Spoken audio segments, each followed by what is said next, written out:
আসসালামু আলাইকুম। আজকের ভিডিওতে তুলে ধরব বাংলাদেশের একজন করদাতা যদি মারা গিয়ে থাকেন তাহলে মৃত্যুর পরেও তাকে কখন কর দিতে হবে, আয়কর রিটার্ন জমা দিয়ে যেতে হবে, কতদিন পর্যন্ত এই আয়কর এবং আয়কর রিটার্ন জমা দিতে হবে, কে তার পক্ষ থেকে এই আয়কর রিটার্ন জমা দিবেন, এই সমস্ত বিষয়ে বিস্তারিত।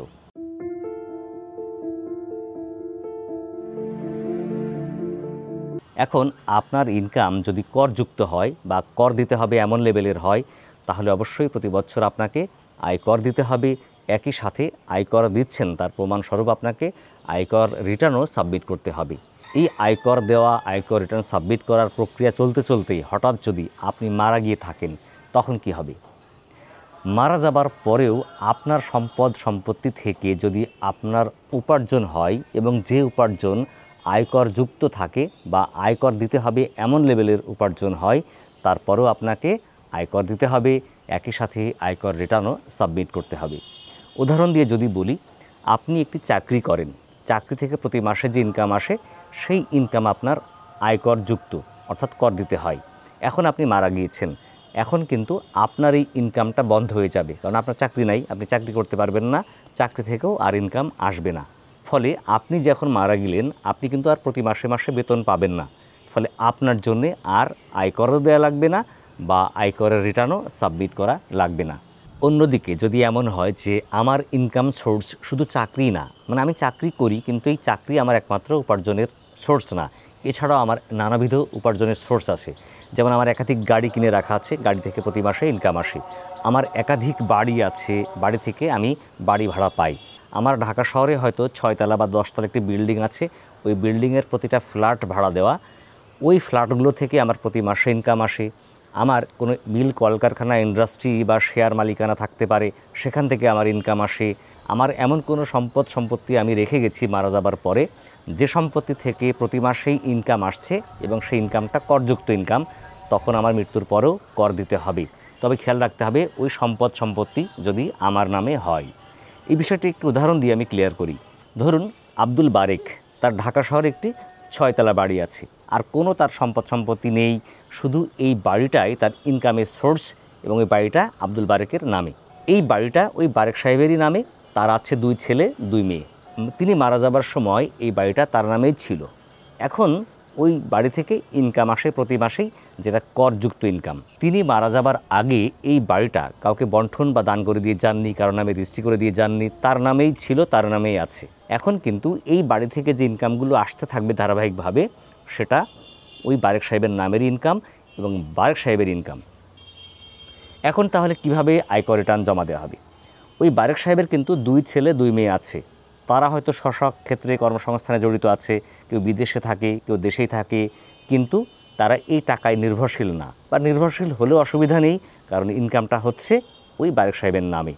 এখন তাকে এই যথারীতি প্রতি বছর আয়কর জমা দিতে হবে এবং আয়কর রিটার্নও সাবমিট করতে হবে।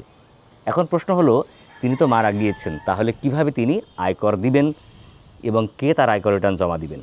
এখন কি করতে হবে? ওই বারেক সাহেবের যে উত্তরাধিকার আছে, তিনি যে কর অঞ্চল বা কর সার্কেলে আয়কর রিটার্ন জমা দিতেন, সেখানে গিয়ে যোগাযোগ করতে হবে তার ডেথ সার্টিফিকেট নিয়ে।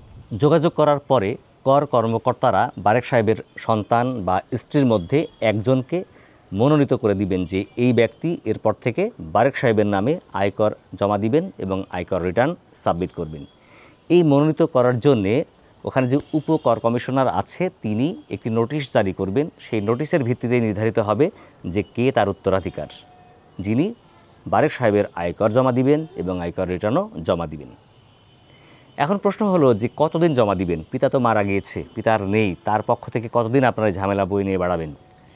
যতদিন না পর্যন্ত আপনাদের এই সম্পদ বন্টন হয়ে যাচ্ছে, উত্তরাধিকারদের মধ্যে বিলি বন্টন হচ্ছে, এই সম্পদগুলো উত্তরাধিকারদের নামে হচ্ছে, ততদিন পর্যন্ত এই কাজ করে যেতে হবে। যদি আপনারা এই রানিং অর্থবছরে না পারলেও পরবর্তী অর্থবছরের মধ্যেই এই পিতার রেখে যাওয়া বা বারেক সাহেবের রেখে যাওয়া সব সম্পত্তিগুলো সন্তান বা স্ত্রীর মধ্যে বন্টন হয়ে যায়, তাদের নামে কাগজপত্র হয়ে যায়, একই সাথে এই সম্পত্তির যে কাগজপত্রগুলো ছিল সেগুলো তার উত্তরাধিকারীদের নামে করে নেওয়া হয়, তাহলে আর ওই মৃত ব্যক্তির নামে আয়করও জমা দেওয়া লাগবে না, আয়কর রিটার্নও জমা দেওয়া লাগবে না। এটা গেল শুধুমাত্র বাড়ির উদাহরণ। একই সাথে যদি তার অন্যান্য সম্পত্তি থাকে মৃত ব্যক্তির, যেমন গাড়ি, বাড়ি, মাঠের জমি, আবাদি জমি বা মিল, কলকারখানা, ইন্ডাস্ট্রি বা কোনো ব্যবসা প্রতিষ্ঠান বা অন্য কোনো সম্পত্তি বা কোনো লিকুইড মানি হতে পারে, যে ব্যাংকে অনেক নগদ টাকা আছে, এই সব মিলিয়ে তার ইনকামটা যদি আয়করযুক্ত হয় তাহলে তার সব সম্পত্তি থেকেই তার আয়কর দিতে হবে এবং আয়কর রিটার্ন সাবমিট করতে হবে, যাকে ওই কর্মকর্তারা নির্ধারণ করে দিবেন যে ইনি জমা দিবেন, তিনিই জমা দিতে থাকবেন এবং আয়কর রিটার্নও জমা দিতে থাকবেন এবং ততদিন পর্যন্ত জমা দিতে থাকবেন যতদিন না পর্যন্ত এই সম্পদগুলো উত্তরাধিকারীদের নামে হয়, উত্তরাধিকারীদের মধ্যে বণ্টন না হয় ততদিন পর্যন্ত। ফলে এটাকে যদি আপনারা ঝামেলা মনে করেন তাহলে এই ঝামেলা থেকে পরিত্রাণের একমাত্র উপায় হচ্ছে যে যত দ্রুত সম্ভব আপনারা এই সম্পত্তিগুলোকে উত্তরাধিকারদের মধ্যে বণ্টন করে তাদের নামে করে নেওয়া। তবে খেয়াল রাখবেন, যদি আপনারা এটাকে ঝামেলা মনে করে কর অফিসে গেলেন না, আয়কর জমা দিলেন না বা আয়কর রিটার্ন সাবমিট করলেন না, তাহলে কিন্তু যে কোনো সময় আপনার ফাইলটা নিয়ে টানাহেঁচড়া হলে বা আপনার ফাইলটা অডিটে গেলেই আপনার এটা নিয়ে আইনগত ঝামেলায় পড়বেন বা এনবিআর কর্তৃপক্ষ চাইলে আপনাদের বিরুদ্ধে আইনগত ব্যবস্থা নিতে পারবেন। তো এই বিষয়ে যদি আপনাদের আর কোনো কনফিউশন থাকে তাহলে আপনারা কমেন্টসে লিখতে পারেন। প্রয়োজনে আপনারা যে কোনো কর্মকর্তার সাথে যোগাযোগ করে এই সমস্যার সমাধান করতে পারেন। এই তথ্যসূত্রের লিঙ্ক থাকবে ডিসক্রিপশনে, সেখান থেকে আপনারা নিজেরাও দেখে নিতে পারবেন। তো বন্ধুরা, আজকে এই পর্যন্ত, দেখাবে পরবর্তীতে আবার অন্য কোনো গুরুত্বপূর্ণ বিষয় নিয়ে। ততদিন ভালো থাকবেন। আমাদের ভিডিও ভালো লাগলে শেয়ার করে অন্যকে দেখার সুযোগ করে দিবেন, লাইক ফলো করে আমাদের সাথে থাকবেন। আল্লাহ হাফিজ, আসসালামু আলাইকুম।